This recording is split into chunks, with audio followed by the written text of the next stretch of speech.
महाराज जी, कोई भी टेंशन जल्दी से दिमाग से नहीं निकलती। बहुत कोशिश करती हूँ इसके लिए। महाराज जी, मुझे क्या करना होगा? नाम जप। खाली दिमाग तो गंदगी ही तो भरेगी। अगर हमारे दिमाग में भागवतिक चिंतन है, परमात्मा चिंतन है, तो हम उसको 2 मिनट में डिलीट कर देंगे। नहीं तो जीवन भर आदमी जिसने गलत कभी बोला और सामने पड़ेगा तो जीवन भर कोई कोई द्वेष बनाए रहते हैं। विवेक तो वही कि एक क्षण में द्वेष को नष्ट कर दो और आनंद पूर्वक भगवत चिंतन में लगो। अगर भगवत चिंतन नहीं तो दूसरा कोई उपाय नहीं। आप ये पक्की बात समझ लो। अध्यात्म के बिना आप इन निगेटिव भावों को रौंद नहीं सकते। आप इनको रौंदने के लिए जब नाम जप करोगे तभी। कितना भी कोई भी भारी से भारी विपत्ति, भारी से भारी समस्या, भारी से भारी निगेटिव चिंतन हम नष्ट कर सकते हैं भगवान के चिंतन के द्वारा। ध्येय मापदी, जिन चरणों का ध्यान मात्र आपदा का नाश कर देता है। हरि स्मृति सर्व विपद विमोक्षणम, भगवान का स्मरण समस्त विपत्तियों का नाश कर देता है। और जब नाम जप करते हैं तो विवेक जागृत होता है। विवेक 1 मिनट में हटा देता है। नहीं तो उसी का चिंतन, इसने क्यों कहा, कैसे कहा, अरे फिर दूसरा, फिर तीसरा, वही इतना चिंतन करते करते फिर वो डिप्रेशन में पहुंच जाता है। ये ओवर थिंकिंग रोकने के लिए नाम जप अत्यंत आवश्यक है। इस लोक और परलोक में आनंदित रहने के लिए, दिमाग शांत और शीतल रखने के लिए हमें भगवान का चिंतन चाहे वो राम जपो, कृष्ण जपो, हरि जपो, जो नाम जपो, बिना नाम जप किए तब लग कुशल न जीव कहूं, सपने हूं मन विश्राम, जब लग भजत न राम कहूं, शोक धाम तज काम। ये शोक का धाम है संसार। कामनाओं का जाल बिछा हुआ। एक बात पूरी हुई 2 खड़ी हो गई, 2 पूरी हुई 4 खड़ी हो गई, और बार बार उसी का चिंतन करते हुए हमारा जीवन व्यर्थ चला जा रहा है। हम आनंद को तो जान ही नहीं पा रहे। आनंद किसे? हम समझ रहे हैं कामनाओं की पूर्ति से आनंद है, और कामनाओं की पूर्ति से तो और चिंता शोक बढ़ता चला जा रहा है। तो आनंद का मार्ग अध्यात्म है। हम नाम जप करते हुए सब काम करें। नाम जप करते हुए, नाम जप में इतनी प्रवीणता है, जैसे आपने हमें गाली दिया, आपने हमारी निंदा की, आपने हमें अपमानित किया, तुरंत विवेक उठेगा। नहीं नहीं, इसके भी हृदय में तो भगवान है। मेरे किसी पाप कर्म का दंड मुझे भुगताया जा रहा है। ये बेचारा तो निर्दोष है, इसको तो निमित्त बनाया जा रहा है। बड़े कृपालु भगवान, जो हमारे किए हुए कर्म का हमको दंड देकर पवित्र कर रहे हो। उससे मतलबे नहीं है, उससे मतलबे नहीं है। वो दुष्ट नहीं है। हमारी दुष्टता का किसी जन्म के जो कर्म है उसका दंड देने के लिए इसको निमित्त बनाया गया। ये विवेक, ये ज्ञान आपको 1 मिनट में बचा लेगा। दूसरी बात, इतनी नाम जप से क्षमता आ जाती है कि जैसे अपने हाथ से अपने चोट लग जाए, किसको आप गाली दोगे? अपने हाथ से चोट नहीं लग जाती, अपने किसको गाली दोगे? अपने दांत से जबान कट जाए, किसको गाली दोगे? ऐसे ही सब में आत्मस्वरूप भगवान का दर्शन कर रहा है, तो दुनिया के द्वारा किए हुए प्रहार को ऐसे ही समझ रहा है जैसे अपने हाथ से अपने को दंड में। वो किसी को दोषी नहीं समझता। सब में भगवत भाव। उमादे राम चरण रत, विगत काम मद कोह, निज प्रभु में देखें जगत, कैसन करें विरोध। तो बिना भगवान के चिंतन के इस समस्या का समाधान नहीं हो सकता। जब तक सर्वत्र समबुद्धि नहीं आएगी, ज्ञान नहीं जागृत होगा, तब तक ये जलन शांत नहीं होगी। द्वेष करने वाले पर भी हम रोष ना करें, ये अध्यात्म है, तो हम जीत जाएंगे। नहीं, कितना प्रपंच, जरा दिमाग को आप अपने खुद देखिए, कितना प्रपंच भरा हुआ है। उसको साफ करने के लिए हमारे पास नाम है, राधा राधा राधा राधा। आप खुद देखना, आप कितने गंभीर हो जाएंगे, आपको कितना आनंद आने लगेगा, आप में एक मस्ती आ जाएगी। आप खुद देखिएगा। नाम ही एक उपाय है। किसका प्रश्न था? हाँ, नाम नहीं जप करोगे तो फिर इसको नहीं हटा पाओगे। यही तो दंड है, यही दंड है। अरे देखो, यही बुद्धि अपने आप जहर खवा देती है। अपने हाथ से आदमी जहर खाता है, अपने हाथ से फांसी लगा लेता है, अपने हाथ से शूट कर देता है। ये वही बुद्धि है जो भगवान से विमुख हुई, संसार में सुख खोजने गई, और जब उसको कुछ नहीं मिला, धोखा मिला, या उसका निर्णय ठीक नहीं हो पा रहा, तो सोचता है यार अपने को ही खत्म कर दो। ये है बुद्धि। ये देखो ना, कितनी घटनाएं ऐसी घटती हैं। तो इसलिए हमें लगता है सबको नाम जपना चाहिए। गंदा भोजन छोड़ो, गंदा पेय पदार्थ छोड़ो, गंदे आचरण छोड़ो। नहीं तो तुम्हारी दुर्गति हो जाएगी। आज हंस लो हमारी बात पे, girlfriend boyfriend live in relation, आज हंस लो हमारी बात पे कि बाबा जी ऐसी बात करते हैं, ये क्या जाने। समय आएगा ना तब तुम देखना, हमारी बात को याद करना कि तुम्हारा जीवन कहां पहुंच गया है, कितने संकट में पहुंच गया है। तो सच्चे मानो सबको नाम जप करना चाहिए, गलत भोजन छोड़ना चाहिए, गंदा पेय पदार्थ छोड़ना चाहिए, गंदे बच्चों का संग छोड़ना चाहिए, तभी जीवन उन्नतिशील होगा। जो 20 वर्ष के पहले ही ब्रह्मचर्य खो देता है वो गृहस्थी लायक नहीं रहता।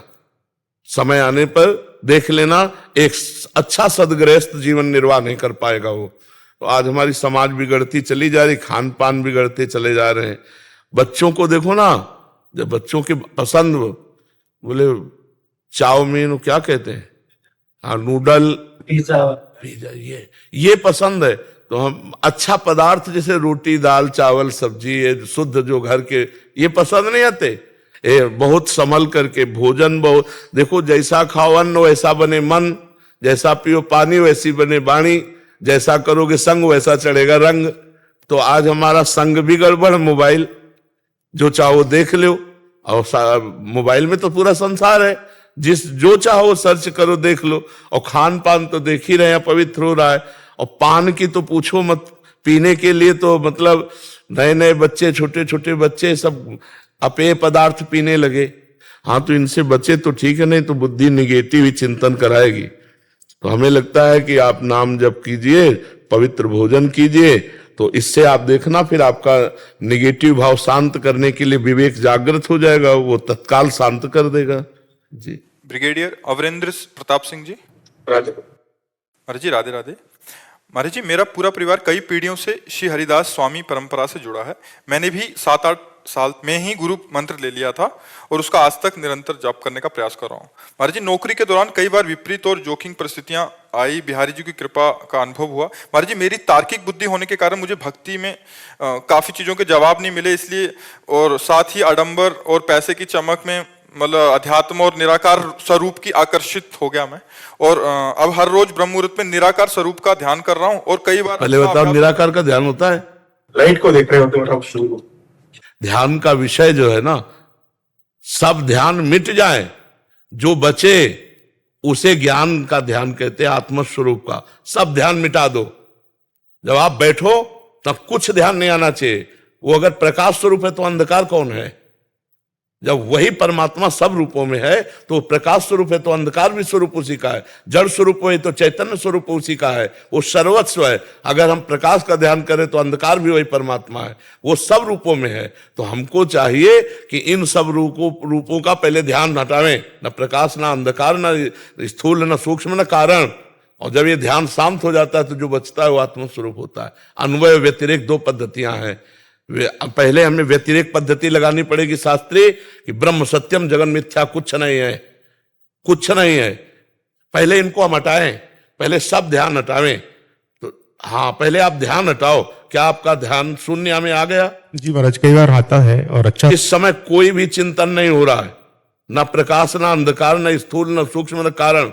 जैसे गाढ़ निद्रा, गाढ़ निद्रा में आप होते हैं क्या? लेकिन होते हैं। अभी कह रहे हैं कि राधा कृष्ण स्वरूप की ओर भी मन आकर्षित है और ध्यान मार्ग में भी, तो दोनों का समावेश बनाना चाह रहे हैं। अब हम कैसे तुम्हें बतावें कि देखो, अभी वो प्रकाश तो है नहीं जिस प्रकाश की हम बात कर रहे हैं, आत्मस्वरूप की। जब तक स्थूल सूक्ष्म कारण को मिथ्या समझ करके और स्थिति नहीं प्राप्त करोगे तब तक वो, और जब वो हो जाएगा ना तो ये सब चंचलता हट जाएगी।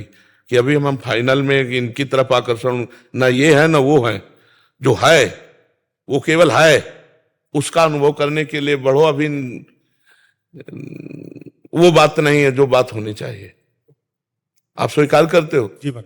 तो आप, ये स्थूल 5 भौतिक शरीर है, इसके अंदर सूक्ष्म शरीर है, मन बुद्धि चित्त अहंकार, 5 ज्ञानेंद्रियां, 5 कर्मेंद्रियां, इसके भी अंदर अनंत जन्मों के संस्कारों का बना हुआ कारण शरीर जो स्थूल का निमित्त बना है।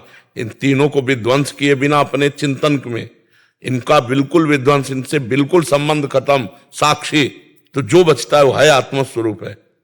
अभी ना तो उस है का अनुभव है और ना श्यामा प्यारी कुंज बिहारी का अनुभव है। तो हमें लगता है बीच में समय बर्बाद मत करो। वही महाराज, वही हो रहा है। मैं सोच रहा हूँ कि कहीं फंस रहा हूँ बीच में मैं। नहीं तो जब आप इतने बड़े महापुरुष श्री स्वामी हरिदास जी से जुड़े थे तो आपको वहीं जुड़े रहना चाहिए। महाराज मेरे भी गुरु का ही कहना है, मैं बालक दास जी तो नहीं रहे अभी, लेकिन अभी जो प्रेजेंट गुरु हैं जी, तो उनका भी यही कहना है कि उन्होंने अपना दिया है, लेकिन मैं आपसे थोड़ा सा उसमें लाइट चाह रहा था। मतलब इनको अभी थोड़ा सा द्वंद्व है कि ये बीच में वैसे हो गए थे कि निराकार स्वरूप का ध्यान, और अभी फिर से इधर आना चाहते हैं। निराकार स्वरूप हम है। हमने जो आकार पकड़ा वही आकार पकड़ लिया। कर्मा के अनुसार मनुष्य शरीर बना, हम मनुष्य पुरुष मान रहे हैं अपने को, स्त्री मान रहे हैं अपने को। हमारा क्या स्वरूप है आप बताओ, क्या स्वरूप है? आपको कितने साल हो गए इस शरीर में रहते? 61 साल हो गए होंगे। 61 साल में 1 मिनट अपने से मिले हो तो हमें बताना। 61 साल में 1 मिनट अपने से मिले हो? 3.5 हाथ के घर में रह रहे हो, बाहर ही भटकते रहे, सब बाहर को ही अपना मानते रहे, अपने को भूल गए। उसी स्वरूप में आ जाओ। जितने शास्त्र हैं सबका कहना एक ही है। और जब तक नौकरी में थे तब तक तो आप अपने व्यस्त रहे, लेकिन अब नौकरी के बाद, और बच्चे भी फौज में ही हैं दोनों से, अब सही रास्ते में आ जाओ। हम आपको प्रार्थना करते हैं, हमारी बात मान लो। जो नाम स्वामी जी महाराज के पंथ से मिला है उस नाम को जपो, श्यामा प्यारी कुंज बिहारी का, और आश्रित हो जाओ। आश्रित हो जाओगे तो वो मामे ये प्रपद्यंते माया में ताम तरंती थे। नहीं तो ये मन की चाल को आप अगर साधक हैं तो जानते हैं कि एक क्षण में आकाश में बैठा मिलेगा शुद्ध, और दूसरे क्षण में नाली में गिरा मिलेगा। इसका कोई भरोसा मन का नहीं है। जब तक भगवत साक्षात्कार ना हो जाए तब तक इस मन का भरोसा नहीं है। ये एक क्षण में वैराग्य धारण करता है और एक क्षण में राग में युक्त हो जाता है, पता ही नहीं चलता इसका स्वभाव क्या है। सही फरमाया। तो हमको चाहिए कि भगवान की शरण में होकर उनका स्मरण करते हुए शुद्ध ज्ञान के द्वारा चलें। तो हमें सहारा है भगवान का, वही हमारी आत्मा है, दो नहीं है। मानी संख्या से सवाल हल हो जाएगा। स्कूल में जब पढ़ते थे तो मानी संख्या से सवाल हल किया जाता था। आज भी पढ़ाई में ऐसा होता होगा, मानी संख्या इतनी तो सवाल हल हो जाए। तो मानी संख्या गुरुदेव ब्रह्म, मानी संख्या राधा कृष्ण ब्रह्म, मानी संख्या स्वामी श्री हरिदास जी। अब यहां से शुरू करो और उनकी शरण में होते हुए तो इतनी तन्मयता हो जाएगी कि आपका विस्मरण हो जाएगा, वही केवल बचेंगे। सवाल हल तभी माना जाएगा जब एक बचे। चाहे ज्ञान से आओ, चाहे भक्ति से आओ, चाहे योग से आओ, पूरी सृष्टि में एक ही बचे। चाहे वासुदेवा सर्वमित, चाहे जड़ चेतन जग जीव जत सकल राम में जान, चाहे सर्वम खलमिदम ब्रह्म, चाहे ईशावास्यमिदम सर्वम यत किंचे जगत्याम जगत, किसी भी तरह से आओ एक। तो सही ढंग से लगो।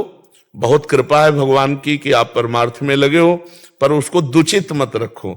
दुचित कब हो, परितोष न लाए। हमारा स्वरूप ही निराकार है। परमात्मा के स्वरूप की तो जाने तो हमारा स्वरूप ही निराकार है। हम जिस आकार को पकड़ते हैं उसी में बंध जाते हैं। नहीं तो हमारा स्वरूप क्या है आप कोई बतावे। सिर्फ इतना संबोधन हो सकता है, उसी को ब्रह्म को, उसी को आत्मा को, उसी को परमात्मा को, केवल संबोधन है। लेकिन है क्या, वो तो अनुभव गम में भजें जे संता, अनुभव के द्वारा आता है। वो अनिर्वचनीय वाणी से बताया नहीं जा सकता। तो हम कहते हैं कि लगो और तीव्र गति से लगो, क्योंकि पता नहीं कब श्वास अंत हो जाए। बिल्कुल महाराज, लाइफ एंड पे आ रही है, बाइंडिंग है, तो अब लगो, खूब तीव्र गति से लगो। समझ में आए? आप जी क्या कह रहे थे? मम्मी के कहने पे आज वैसे विशेष दिन है, आपकी कृपा से आज आपके दर्शन तो हुए, लेकिन आज का दिन मम्मी का है जिन्होंने मुझे जन्म दिया है, उनका जन्मदिन है। तो कल उन्होंने कहा था कि कल विशेष स्नान होता है, तो उन्होंने कहा स्नान करने जरूर जाना यमुना जी के। तो हम रात को करीबन जब वहाँ से तलहटी से आए और समय मिला तो वहाँ गए, तो वहाँ सबसे बोला कि यहाँ पे कोई सफाई भी कर रही थी अभी, यहाँ लेडी और महाराज भी हैं, सब है। तो सब कह रहे कि यहाँ तो कोई नहीं है। अब मुझे मेरी भारिया है, उनको दोनों को दर्शन हुए, कोई और भी नहीं। जैसे मेरे साथ आया है ये भी हाल, उनसे बोला कि आपने देखा? बोले किसी ने देखा। हम दोनों कह रहे कि हमको तो नजर आई। तो ऐसा लगा साक्षात यमुना महारानी के दर्शन हुए कल। यहाँ तो दिव्य सहचर्या भगवान का दिव्य धाम है। यहाँ तो कुछ भी दिव्यता हो सकती है, या तो कोई आश्चर्य की बात नहीं है। ये तो बहुत दिव्य धाम है वृंदावन। यहाँ तो प्रिया प्रीतम विराजमान है, अनंत सहचरियां हैं। कौन सहचरी यमुना जी की सेवा में थी, कौन क्या कर रहे, पता नहीं कौन सी शक्ति कहाँ विचरण कर रही है। तो धाम है ना प्रभु का। हमारी दृष्टि हो तो हम पहचानना शुरू कर दे। जी मुकेश,